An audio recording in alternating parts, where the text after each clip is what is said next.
Woman Crush Wednesday. Erin Coscarelli here. Episode, as always, sponsored by Gym Plus Coffee. I love their gear. Check it out. If you want to get 20% off, use the code WCW20 and get some cool gear. Their stuff's great. It's super comfortable. It's sustainable. I love their clothing. But today we have such an interesting guest. Karkaiart. I definitely am not saying this woman's name correctly, but we're going to get correct pronunciation.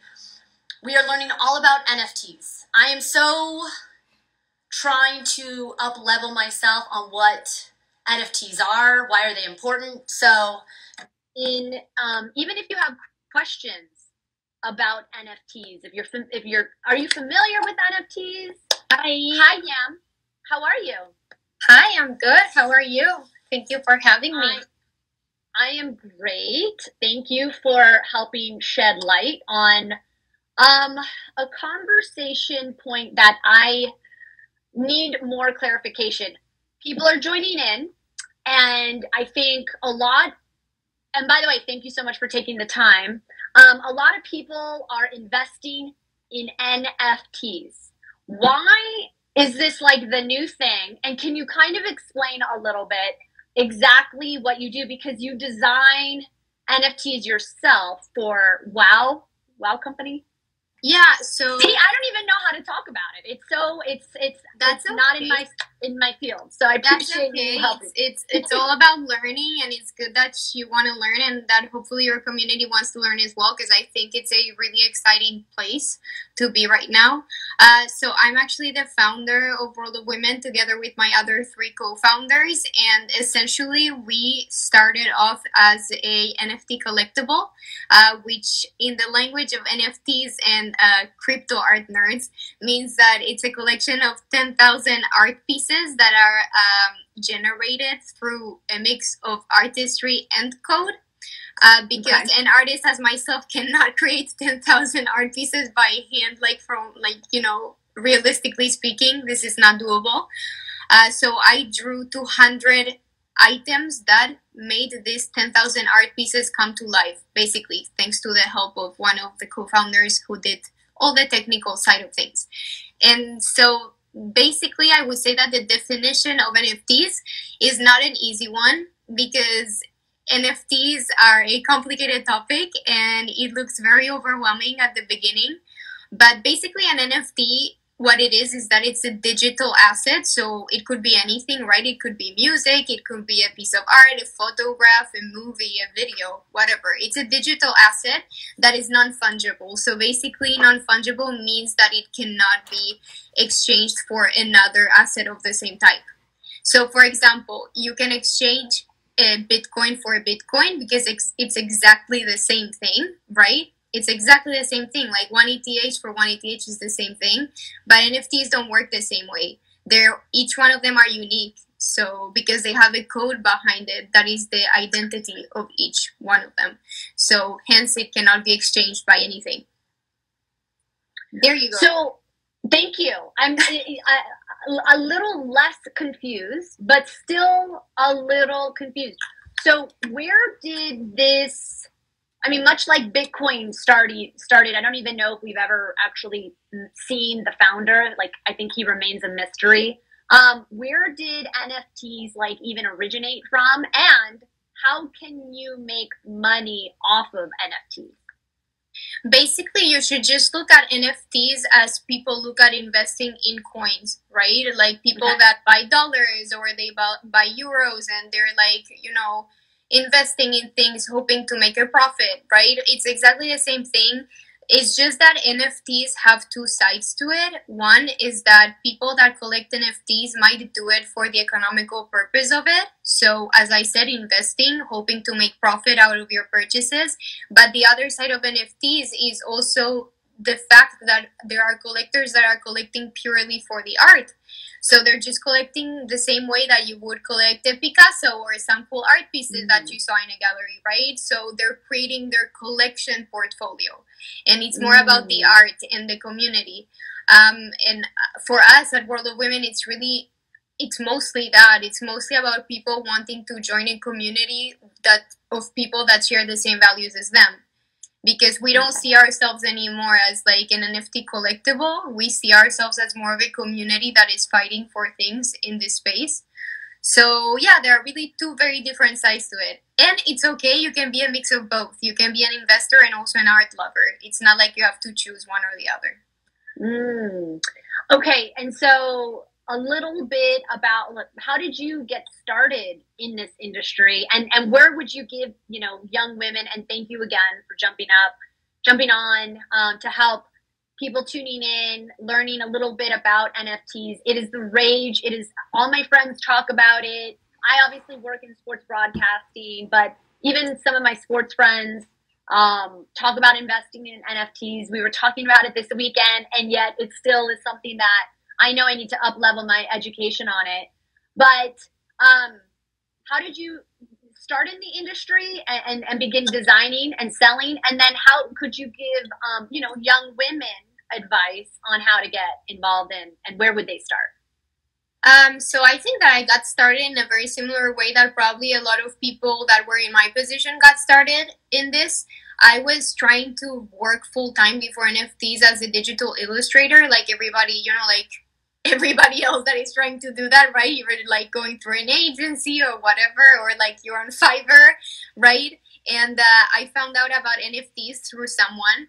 I don't really, like a friend of my husband or something, and we both found out at the same time.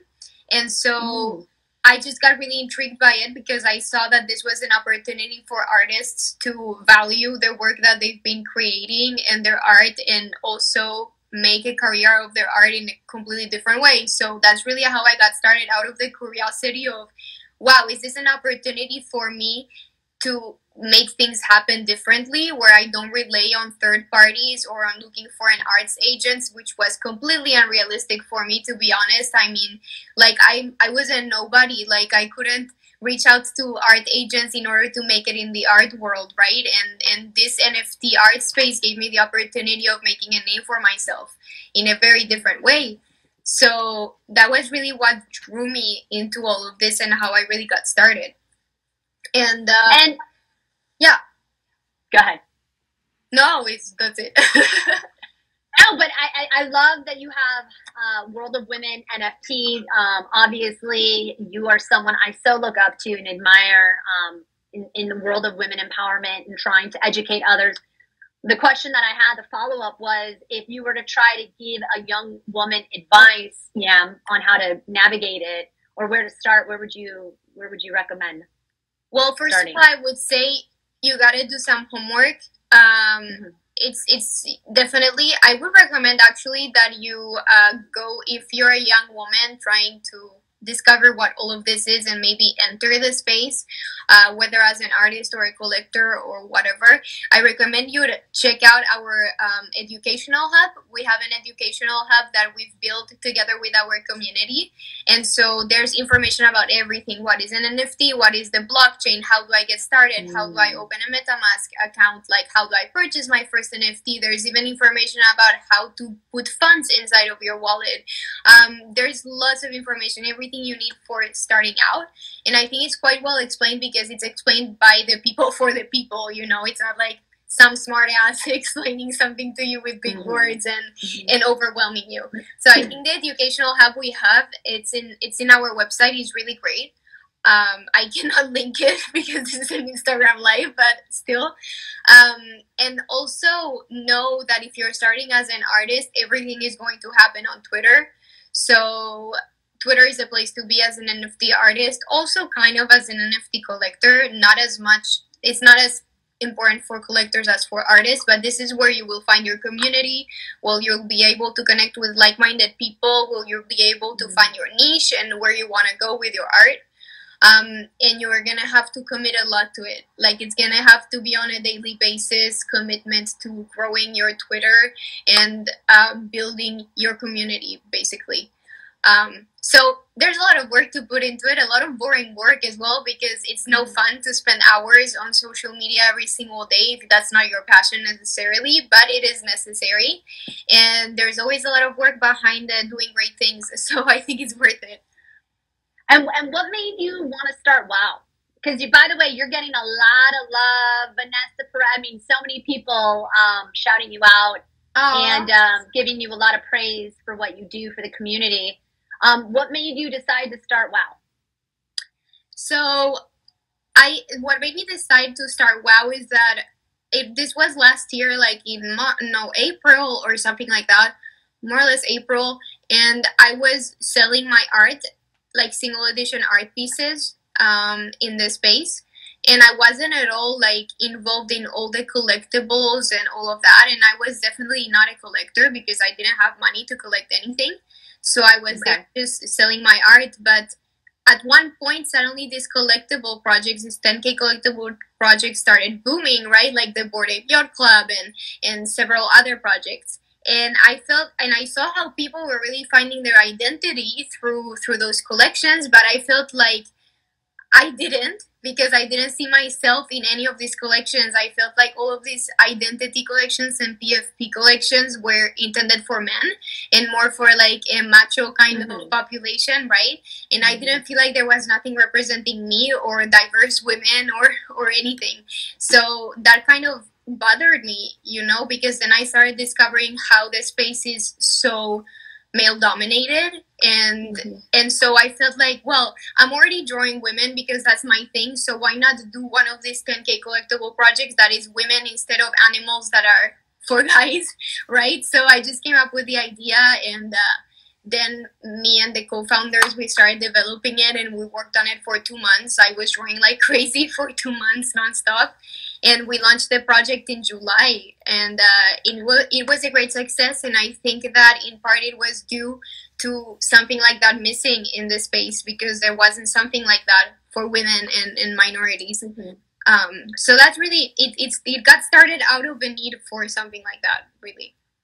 And you're getting so much love on these comments. In fact, Liani Milano said, "So glad you made WoW. We need so many more females in this space." And as someone who works in a male-dominated space, sports broadcasting, there is change and evolution happening in terms of more female involvement.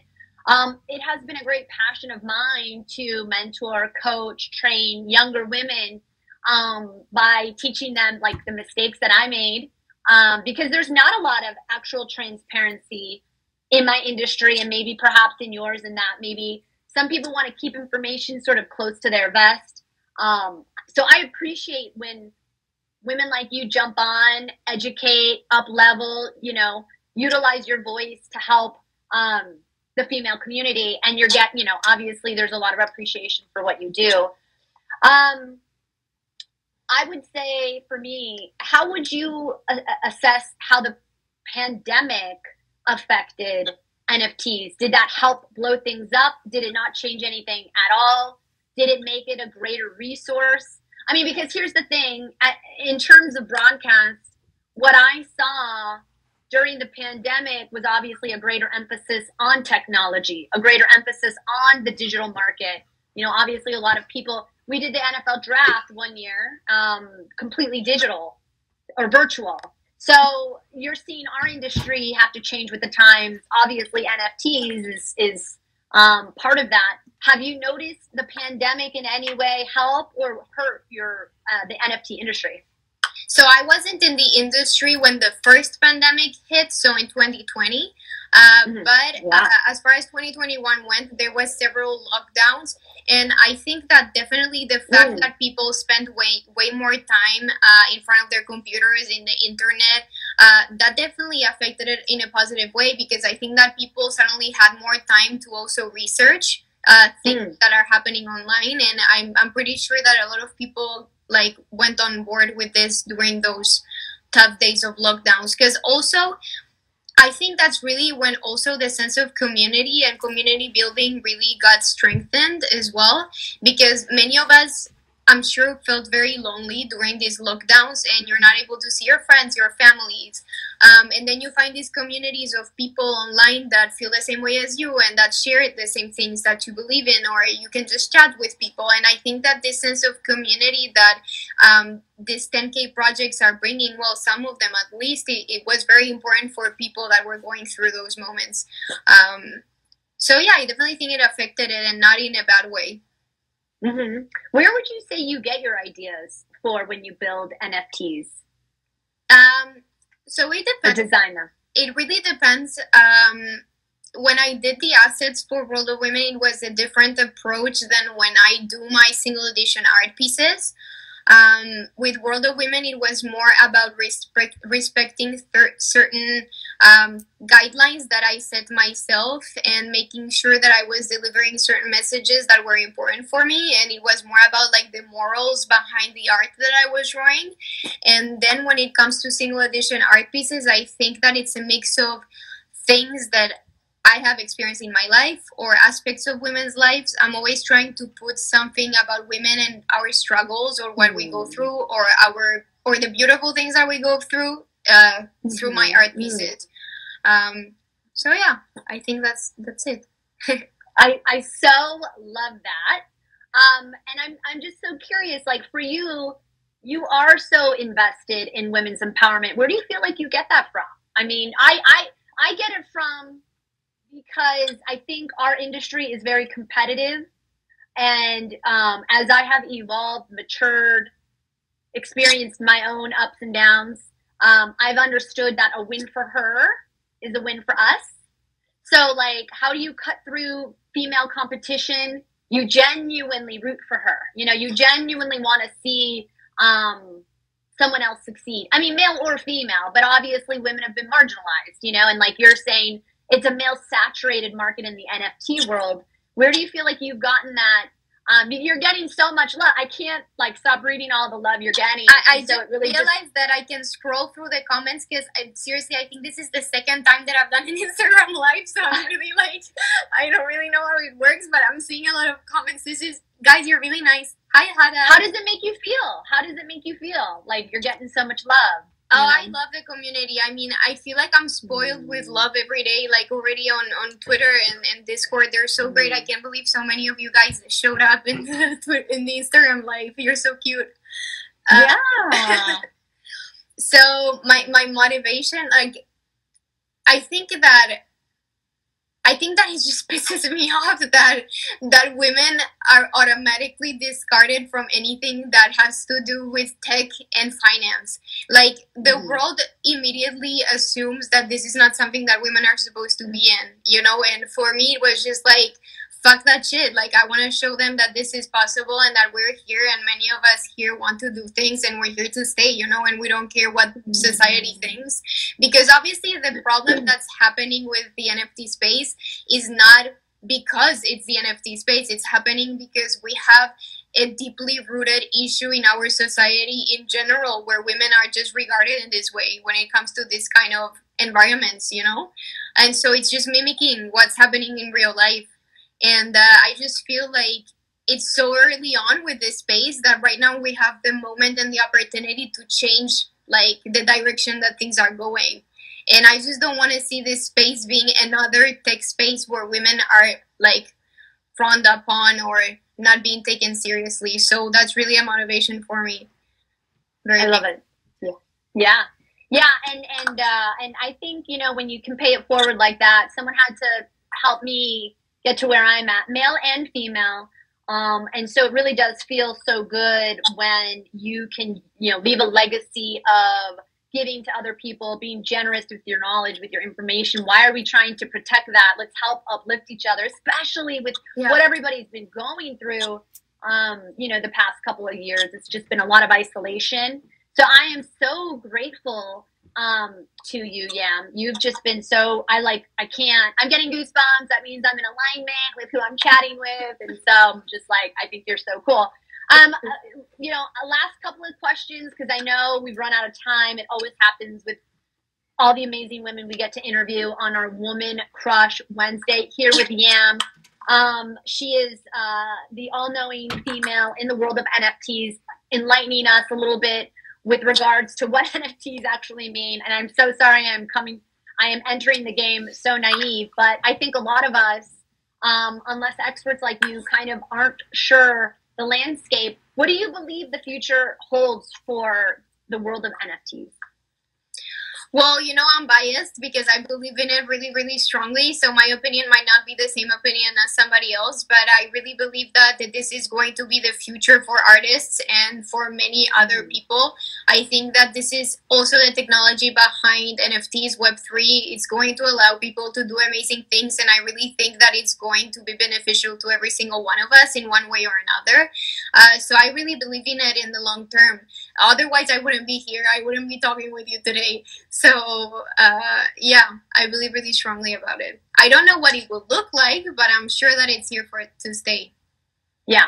I mean, it's taken fire, and like you said, it's a lot of people that discredited Bitcoin however many years ago, and now it's obviously very valuable, and people that were discrediting it, some of my friends even, and myself, I mean, now we're really regretful that we didn't invest in it, you know, when we had opportunities to.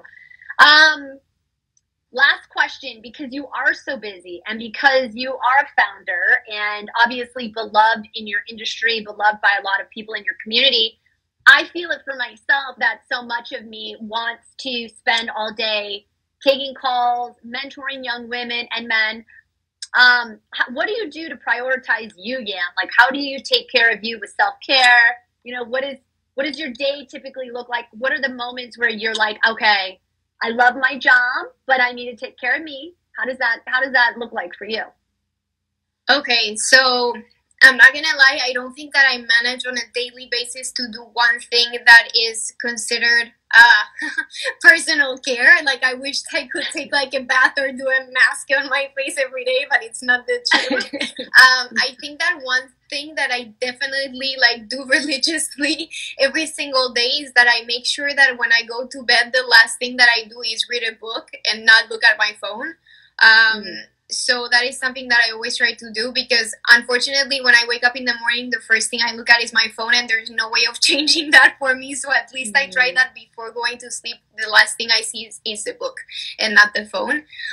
But other things that I do for self-care, I guess that I am a sucker for face masks. Like, I really like doing face masks, and I know it's like super cliche and what you expect a girl to do, but I really like that.